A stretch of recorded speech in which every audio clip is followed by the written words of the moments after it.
તેમાં એક મારા દીકરા જેવો ભક્ત હતો કે મારાથી કશું થાય એમ જ નથી, મારાથી કશું થાય એમ જ નથી, હું તો બધું કરીને થાક્યો હો તો નિરાશ થઈ ગયો. શું બેઠા બેઠા ભગવાન ખવડાવે? તો એ મહાત્માએ કીધું કે હા, એવો વિશ્વાસ હોય તો ભગવાન સામેથી ના ખાવું હોય ને તો પરાણે ખવડાવો. તો કે એવું? તો કે હા. તો કે તમારે અનુભવ કરવો છે? તો કે હા, હું તો અનુભવ કરીશ. મારે જોવું છે કે શું ભગવાન બેઠા બેઠા એક જ જગ્યાએ હું બેસી રહું અને બસ એમ કહું કે અહીં બેઠા જ મારે ખાવું છે, કોઈની જોડે માગીશ નહીં, કશું જ નહીં, બેઠા જ તે હોમેથી ખાવાનું આવે તો હું માનું કે ભગવાન સાક્ષાત ધરતી પર હોય. તે મહાત્માએ કીધું કોઈ વાંધો નહીં, જાઓ આ જંગલમાં છે, આ ઝાડ ઉપર તમે બેસી જાઓ. શું કીધું?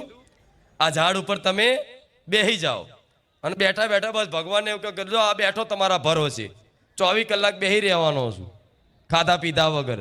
તમે જો હો, તમે ભક્તોનું રક્ષણ કરતા હોય ને ભક્તોનું ભરણ પોષણ કરતા હોય તો તમારા ભરોસે આ ઝાડ ઉપર બેઠો છું, તમે હો તો આઈને મને ખવડાવી જોજો, નકર હું કોઈ જો માગવાનો નથી. બસ આટલું કહીને તો રાહ જોઈને બેઠા, હમણાં ભગવાન આવશે, ભગવાન આવશે, ભગવાન આવશે, આવશે. રાહ જોતા આવશે કે નહીં, આવશે કે નહીં, આવશે કે નહીં, આવશે જ નહીં. એટલામાં તે અચાનક પેલા ખબર છે ને સવારી કોઈ ગાડી કે એનાથી નથી થતી, બળદ ગાડા ને ઘોડા ગાડીથી લઈને જતા, તેવી રીતે એક આખું રાજાનું સૈન્ય આવ્યું, તબડક તબડક તબડક કરતું કરતું, બરોબર. અને રાજા થોડો ઘાયલ હતો, થોડું વાગેલું તલવારના ને એના ઘા, એને સેનાપતિઓને તે થોડું ઘાવ વાગેલા, બધા થાકી ગયેલા, જાણે કોઈ યુદ્ધ કરીને આવ્યા હોય, યુદ્ધ કરી અને વિશ્રામ કરવા માટે આવ્યા હોય એ રીતે આખી સેના આવી અને જોયું કે હારું આ જગ્યા સારી સુરક્ષિત લાગે છે, કે લાવો આજે આપણે અહીં વિશ્રામ કરીએ. શું કરીએ? અહીં વિશ્રામ કરીએ. તો એટલા ઓટલા પર વિશ્રામ બધા કરવા બેઠા. તો રાજા હોય એટલે એની તો મતલબ વ્યવસ્થા થાય ને, ભોજન પાણીની બધી, એટલે મતલબ બીજા એમના સેવકો જે હોય રાજાના, એ બધાએ મતલબ ભોજનની તૈયારી કરીને, રાજાના ભોજન તો એક જાતના હોય ને, 32 જાતના બને, કેમ કે રાજા છે, મહારાજા છે, તો એમના ભોજનની વ્યવસ્થા કરવા માટે એમના બધા સેવકો બધા કામે લાગી ગયા અને રાજા આરામ કરતા હતા.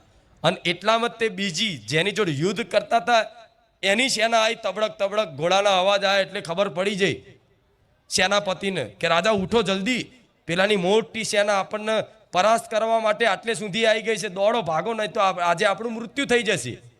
તો રાજાએ કીધું કોઈ વાંધો નહીં, ચલો ફટાફટ.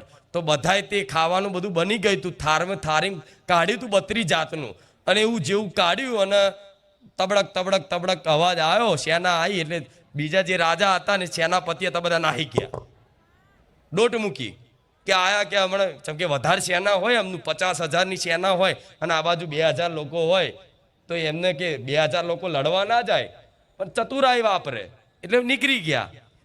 તો બીજી જે સેના આવી અને જોયું કે હારું અહીંયા આ તો બધી ભોજનની વ્યવસ્થા ને બધું પડ્યું છે, તો ચોક્કસ અહીં રાજા અહીંયા જ હશે. તો બધી જગ્યાએ શોધ્યા કે નહીં દેખાતા, ચો છે રાજા, ચો જ્યાં જોયું તો કે હારું ખાવાનું એમનું એમ છે બધુંય તે. પછી એટલામાં ઉપર નજર પડી ઝાડ ઉપર જે પેલો બેઠો તો રાહ જોઈને કે ભગવાન હોય કે ના હોય. તે કે આ રહ્યો, આ કોણ છે, પકડો એને, આ રાજાનો સિપાહી છે, પકડો એને. પેલા કે ભાઈ હું રાજાનો સિપાહી નહીં, હું તો ઝાડ ઉપર એમને એમ બેઠો છું. તો કે આ ખાવાનું કોણે મેલ્યું અહીં, આ ખાવાનું કોણે મેલ્યું? તો કે ભાઈ તમારે જેવા કોઈક રાજા હતા, અહીં વિશ્રામ કરવા આવ્યા હતા અને અચાનક તમારી સેના આવી અને અવાજ આવ્યો ને તો બધું એ ખાવાનું તૈયારી કરતા હતા ને મૂકીને ભાગ્યા. તો એ જે બીજી સેનાવાળાએ કીધું કે ના હારું, આ તો રાજાની કોઈ ચાલતો નહીં કે આ ખાવામાં કદાચ ઝેર બેર નાખ્યું હોય ને કહેશે આવીને આવાય ખાઈને આપણે મરી જઈએ. તો લાવો આમાં ઝેર છે કે નહીં, પેલા આને પકડો અને આને એક એક કોર્યો ખવડાવો. એટલે એને તો પકડ્યો અને પરાણે કે લે ખા, લે ગુલાબ જાંબુ, લે સુતર ફેણી, દાળ ભાત. એટલે કે નહીં ખાવું, તો કે ના ખાવું જ પડશે. બધા કોરિયા તારા ખાઈ એક એક મીઠાઈ ચાખી અને તારા પ્રમાણ કરવાનું છે કે આ ખાવાનું ચોખ્ખું છે, વિષ વગરનું, ઝેર વગરનું છે. કેમ કે એમને ભૂખ લાગી હતી, લાવો ને અમને બેઠા ખાવા મળી ગયું છે. તો તો પેલાએ તો કીધું કે હવે પેટ ભરાઈ ગયું. તો કે ના ખાવ. તો છેલ્લે એને બૂમ પાડે કે ભગવાન હું ધરાઈ ગયો, હવે નહીં ખાવું મારે.